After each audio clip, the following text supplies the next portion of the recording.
What's up, Scroats and Goats? Today we saw Godzilla Cross Kong, the New Empire. Not to be mistaken for Ghostbusters Frozen Empire. Yep. Connor, what is the plot of Godzilla X Kong, Cross Kong? Godzilla Cross Kong takes place a couple of years after Godzilla vs. Kong from 2020 or 2021 or whatever. And it stars the same people, but this time Millie Bobby Brown has left the project. So you got the tech nerd podcast guy, not to be confused with podcast from Ghostbusters, and not to be confused with the very similar character from Transformers. And then you have Rebecca Hall, who still has the deaf little indigenous girl that she adopted, kidnapped perhaps. And they're friends with King Kong, but King Kong's been living underground, and they're just getting monitored from the Monarch base. And underground, King Kong is trying to search for more King Kongs. So what he does is he starts traveling, and then he sees some King Kongs, and he's like, "Hi, my fellow King Kongs. What's going on?" And then they start trying to kill him. So then he starts beating the shit out of him, and then he kills him, and then he kidnaps their child. I like when he starts beating them down with the child. Yeah, he starts beating them down with the child. And then, meanwhile, Godzilla, who's very unimportant in the movie, which bears his name as first billing, he has been fighting monsters around the world, and they're he's really been fighting monsters around the world. And then he goes to sleep for a fucking hour of the movie. But then Rebecca Hall is talking with people, and everybody's talking, and then the little girl starts reading a distress beacon from down in the Earth, the planet core from Star Wars. They have a planet core here. Core. They have to go down from the planet core. Yeah, because from the planet core, they go into the deeper planet core, which is Avatar Pandora. And they're like, wow, it's like a giant fucking utero sac, and then they rip it open and they start running through, and there's more of the indigenous people. And then she's the little girl turns out to be the guardian who can summon Mothra, because I guess they forgot that they did Mothra in King of the Monsters, so now there's also a Mothra underground. I guess there could be multiple Mothras, but it's a totally different explanation of Mothra. I don't really get this one, because the little girl goes up on top of the glass pyramid, and then Mothra just appears. Yeah, Mothra comes out of nowhere. Maybe it's the same Mothra from King of the Monsters. Did Mothra come back from heaven? Maybe she went down to recover, and she didn't actually I figured die. There'd be another egg up there, and they'd be like Mothra. Yeah, Leo, you'd think there'd be a singing part. I don't know. But anyways, Mothra is back alive, and King Kong goes on a journey with the little Gollum baby to Mordor. And when he gets to Mordor, he meets a giant tweaker-looking ape who has a sharp whip, he has a scorpion chain. He's got a scorpion chain from Mortal Kombat. And he's got, of course, Kong still has his trademark battle axe, as originated in the 1931 film. So he runs with the battle axe, and he fights the giant King Kong, evil King Kong, that has a scorpion whip, just as Marion C. Cooper envisioned when he created King Kong in the 1930s. And they battle for a while, but then King Kong gets his arm frozen by a giant lizard. I'm going beat by a giant lizard a giant lizard. The monkey had sealed in a lava prison. Who looks kind of Ingarious, but also it's blue, a generic white dragon you can see on a clip art website. The evil orangutan looks like a background character from How to Train Your Dragon. The evil orangutan had it sealed in a lava prison and had to let it out so it could shoot ice beams. Yeah, because apparently, and Rebecca Hall says that's what caused the original Ice Age. It's an ancient creature. The fuck? How do you know about that? It's been in a lava prison. How do you study this thing? And then anyhow, when it comes out, when it gets to the surface later, it shoots a blue laser into the sky and everything starts to get cold. So then I didn't really talk about the fourth human character in the movie. Oh, I really haven't touched much on this doctor guy who's like Rebecca Hall's boyfriend from college or something, and he's like, I think they were trying to do like a Steve Irwin vibe because he's like, I'm a pet vet, mate.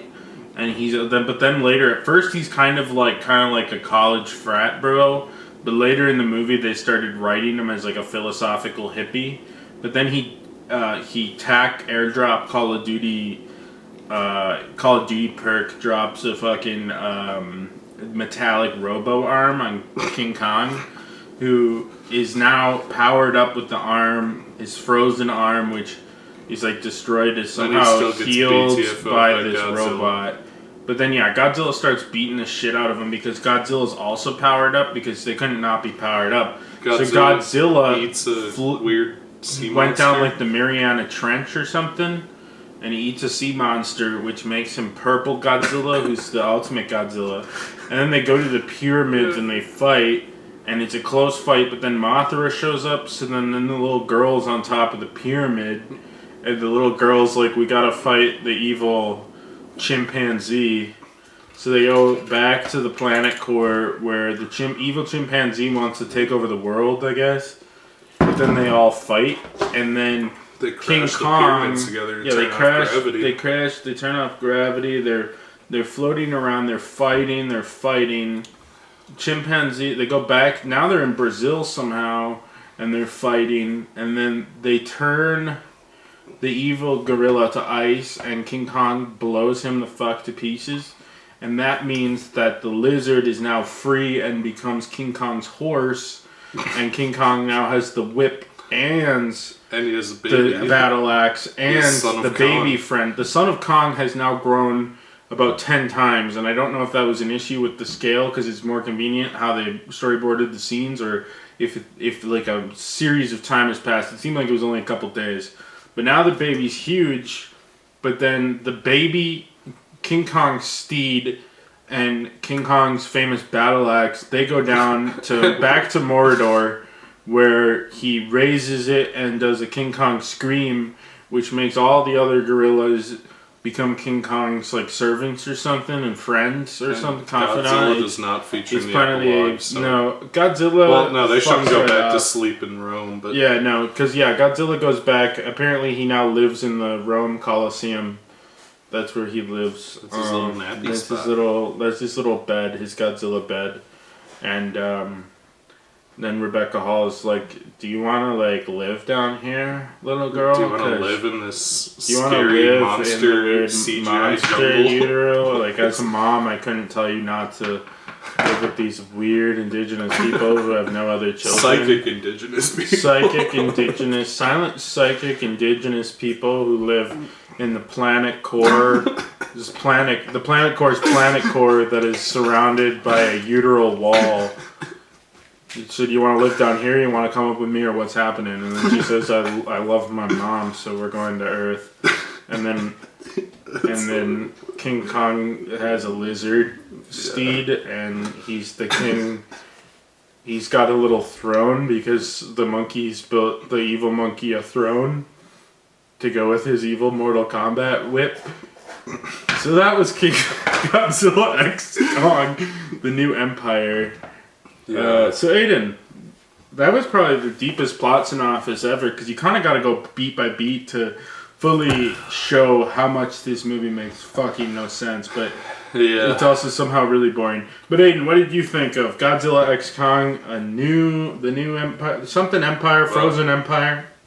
I mean, they could have called this one Frozen Empire because it's also about Frozen. They probably did, and then they saw like the Ghostbusters trailer beat them. Do you think they backed down from the fucking? No, I think they had the trailer loaded up on YouTube, ready to drop in like 3 hours. Then the Ghostbusters trailer came, and they're like, "Delay the whole movie, reset it. We got to start reworking the graphics. It can't be called Frozen Empire." Right. Ghostbusters beat us to it by a week. It's a movie. The thing is, the plot, every story element of this movie is fucking horrendous. This is one of the dumbest movies ever made. Yeah. it feels like it was written by a severely mentally challenged individual.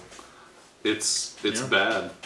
Possibly. It's borderline avant-garde nonsense. Connor succinctly summarized the plot, but yeah, there's the human plot is one thing. The human plot where the little deaf girl becomes an angel and rides the crystal pyramids to bring Mothra back from heaven, that's one thing. But there's like a 40-minute segment of this movie, which is King Kong and the little baby Kong walking around, and it's just like recreating scenes from The Lord of the Rings, but with CGI monkeys who don't speak. Yes. It's very reminiscent of like the Star Wars Holiday Special, where it's just 40 minutes of monkeys grunting at each other and like eating food together and going to Mordor. It's not even like Planet of the Apes. Like, dare I say, they should have made King Kong able to talk. Because Caesar in the Planet of the Apes, for the story they tell in this movie, he fucking should have talked. I don't know. Because you need some exposition to understand what's happening. And he's like, okay, why was he going to Monkey Mart? And I guess he's following the little Gollum. Well, he beats up the evil ones by flailing around the little baby, which is really fucking funny. Yeah. And set my expectations for the movie high. And then there's just a lot of scenes of them like walking and being sad, like The Last of Us. Yeah. And they get to Mordor. And suddenly, even though all of the planet core looks like Pandora, they just transition directly into hell. And they get to hell, and the scorpion monkey makes the lava go away. Slave shop. He like. Well, you gotta mention that he has a bunch of slave monkeys whose jobs are seemingly to throw rocks into lava for some reason.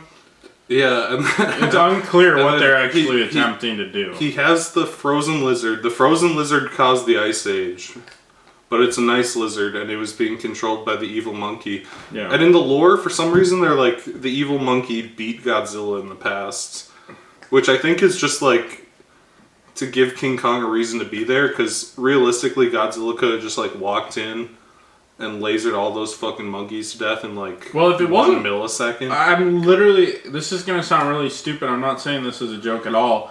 But if the monkey didn't have crazy whip skills, King Kong would have had his ass. It's because he was so good with the whip. King Kong couldn't get around the whip. Even with the whip, King Kong couldn't get around King Kong the whip. was matching him even though he had the whip, and then he had to cheat and bring out the fucking dragon to start shooting ice beams around. That's what it was. It was the ice beam fucking character from How to Train Your Dragon cameo. That's what got him for real. But yeah, it's basically nonsense, and I don't know how normal people will react to this. I always feel like I know, but like there was a little kid next to us in the theater, and his dad kept lifting up his legs and farting really loudly.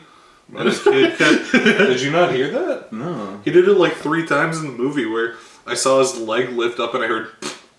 I was like, what the fuck? Why doesn't he just like fart quiet? Was that an attempt to make it more quiet because he didn't want the seat? I think he was trying to make his little kid laugh so that he was distracted during the boring shit.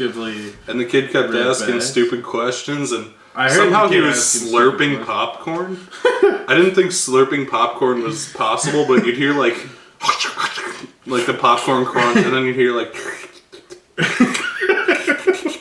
stirred. I was like, what the fuck?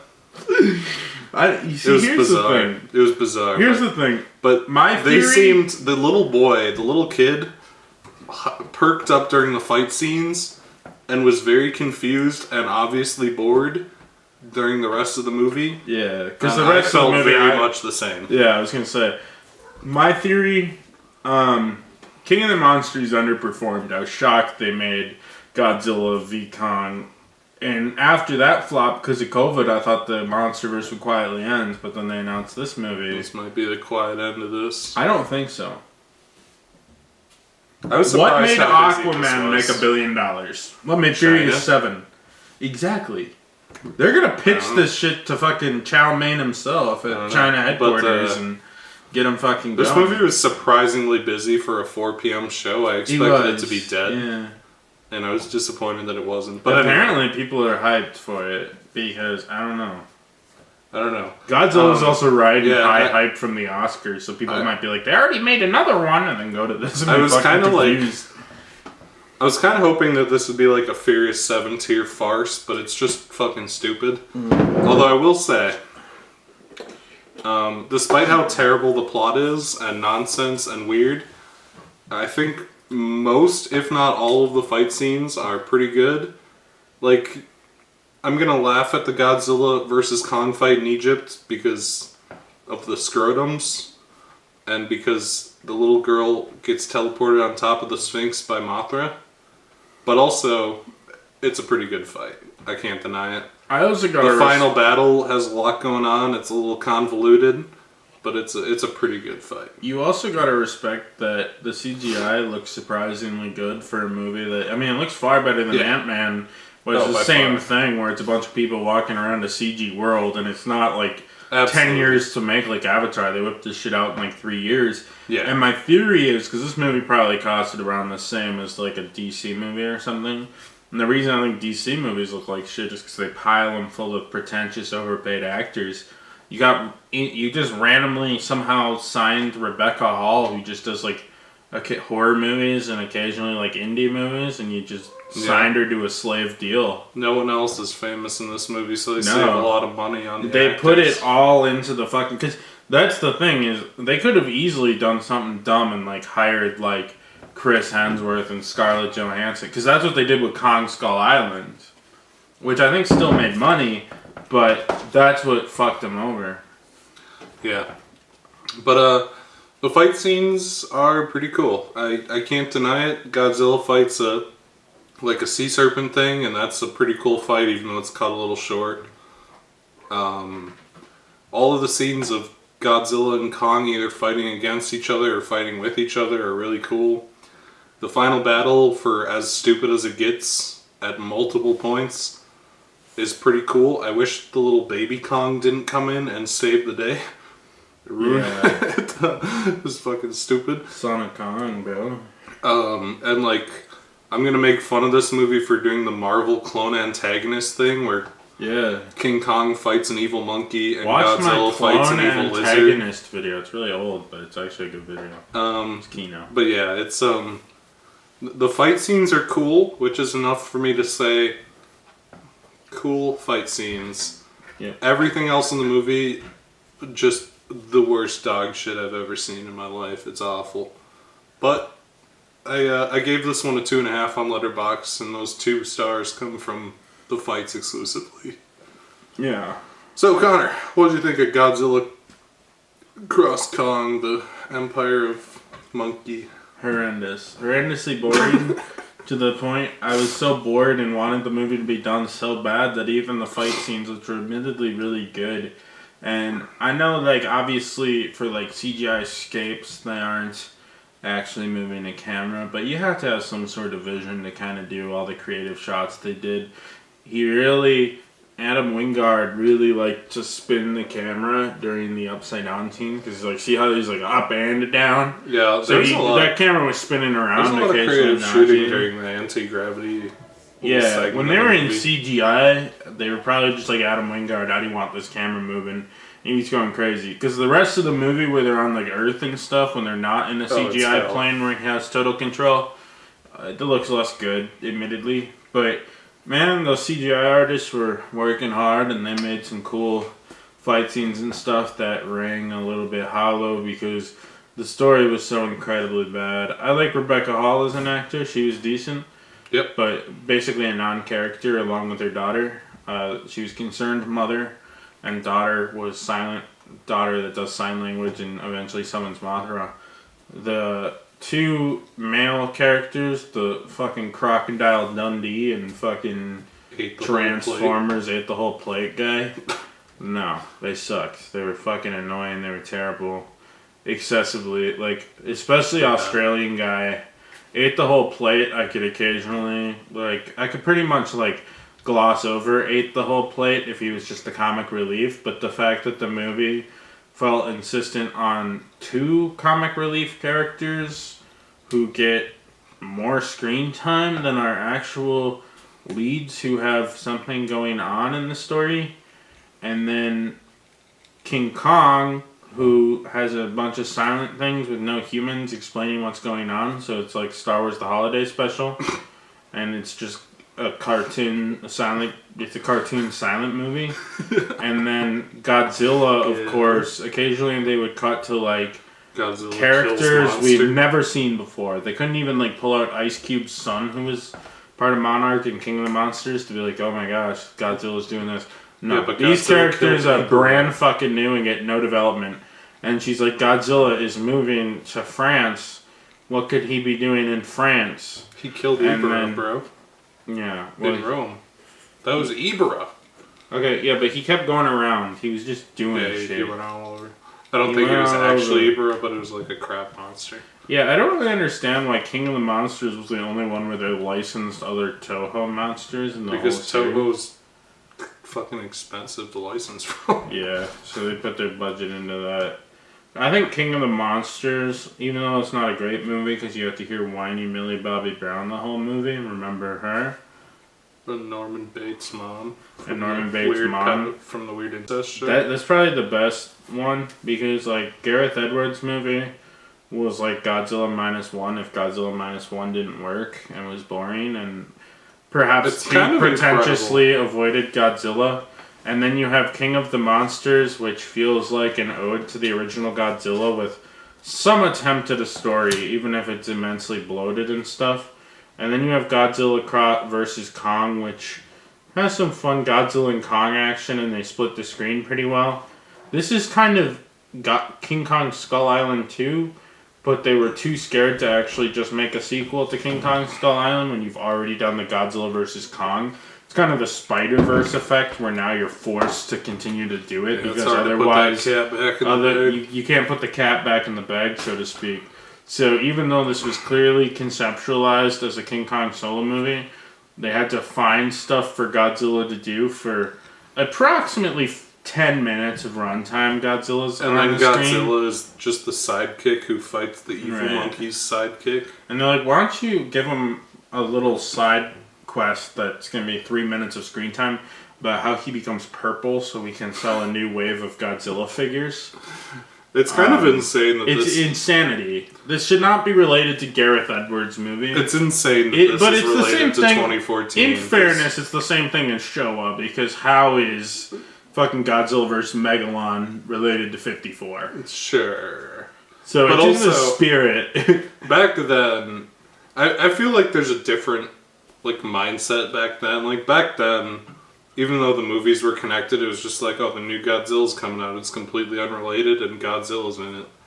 And this one, you're supposed to follow the lore, and there's ongoing plot lines. And but also, Godzilla 2014 is like a movie where a giant lizard is on screen for 10 minutes and fights a giant bug. This is a movie where they go to the planet core and there's a monkey uprising to free the slaves, and the evil monkey rides an ice lizard that caused the Ice Age. Yeah, I don't mind seeing the ongoing adventures of the monster they call Godzilla and the monster they call King Kong. Godzilla is a lot more accurate than King Kong. Godzilla's at least in the spirit, but every couple of minutes, maybe twice in the movie, I was just thinking to myself this is supposed to be King Kong, the 30-foot guy who was on an island, and then they kidnapped him to put him on display for a show, and he climbs a building, and they shoot him with machine guns, so he loses his balance and dies. That's the story of King Kong. It's not that deep. And now he's in the planet core, wielding a fucking battle axe. A magical battle axe. Fighting with King Kong fighting with Godzilla against an evil King. It's ridiculous. It's insanity. What the idea of IPs create, Because the fact that this character metamorphosized, because they're okay, in the 60s Toho did a couple weird King Kong things because they got the rights to the name for a minute, and everything else was just, how can we retool the story? There were a couple sequels, Son of Kong and King Kong Lives. Yeah. But nothing too mold breaking, and they didn't know what to do, so they just remade King Kong twice. Yep. Plus all the unofficial and foreign language remakes and the cartoon remake and stuff.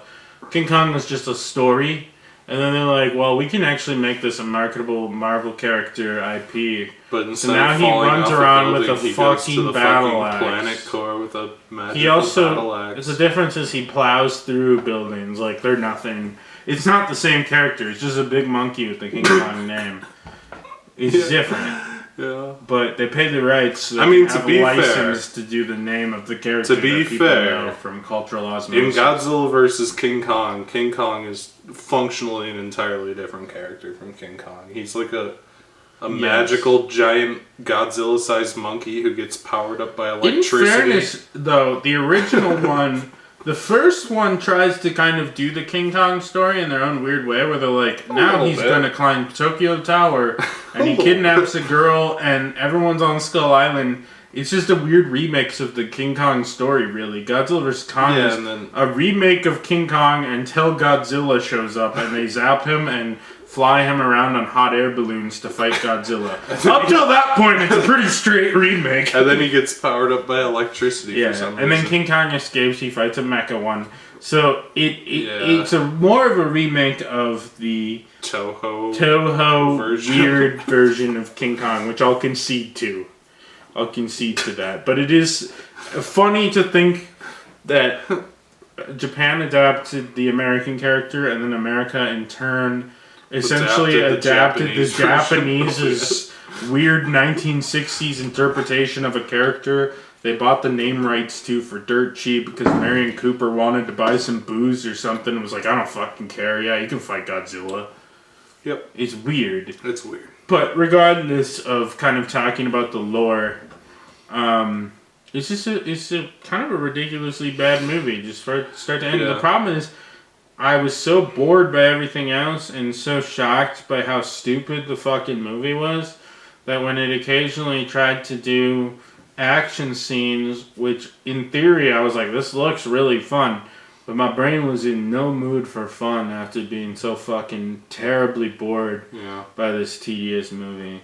So I think so far it's down there as the worst. I think it's pretty definitively my least favorite movie of the year so far.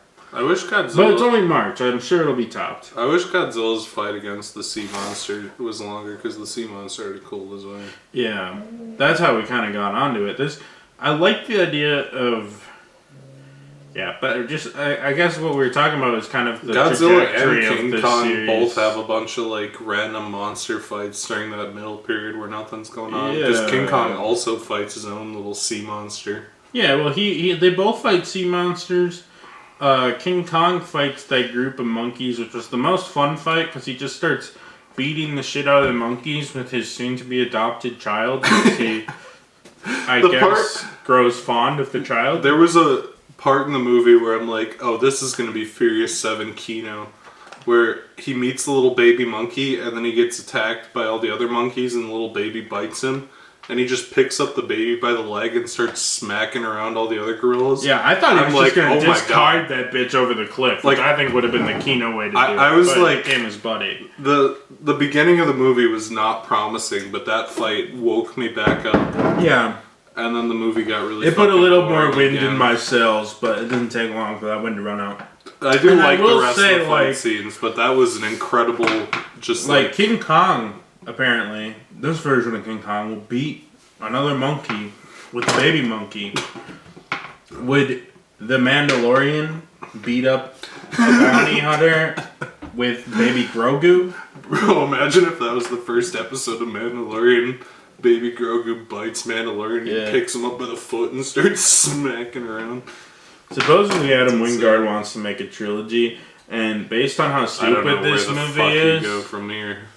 Based on how stupid this movie is, I think it'll happen. To be fair, what they should Adam do Wingard's is movies are all fucking schizophrenic. The first movie was in Avengers style. Like these monsters had like pretty close to equal screen time. I felt like, I mean, Kong was definitely more important because Rebecca Hall, the human arc, was tied into him.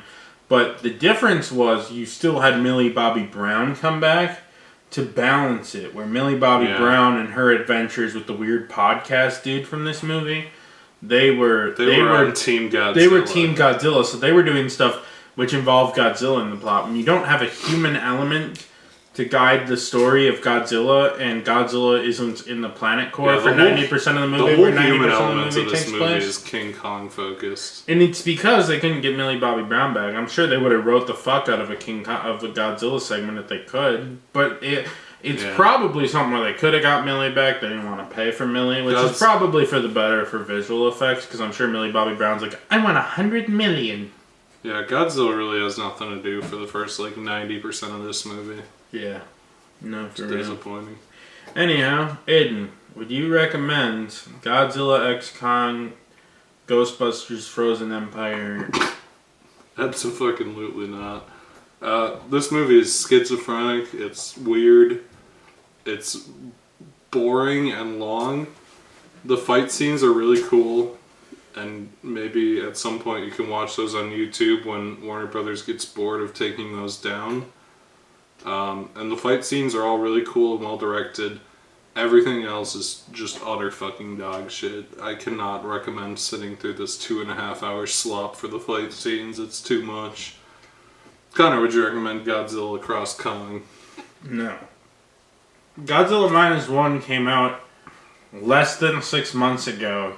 Yep. And was our favorite movie of last year. And so far, Godzilla's follow-up, granted not just from Godzilla a different studio. -1, but we also had Shin Godzilla. I mean, Shin Godzilla's decently old now, but the Japanese side of Godzilla's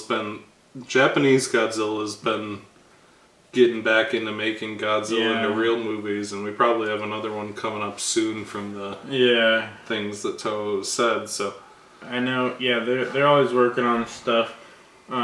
Granted, sometimes they go on hiatus, but I think Toho's back and let's make some money move. Especially after the Oscars, I don't think Toho's gonna let Godzilla winning some Oscars, He went on a bit of a hiatus.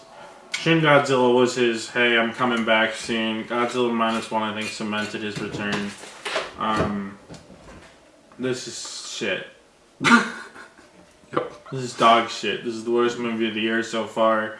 I put it down there with Ant-Man and the Wasp: Quantumanium. Slightly better because the fight, it was less puke looking. I don't know if we have time, but we can try. It's still recording. Be quick. Open up the letterbox. I'm going. Get to the most recent. Reviews. My reviews are less cluttered. Ghostbusters. Driveway Dolls is probably worse than this. No. I think Madam Web is worse. Oh. Madam Web is okay, never mind. Worse. Well, Madam Web, Argyle, and there's a lot of shit. This has been shitty, dude. Yeah.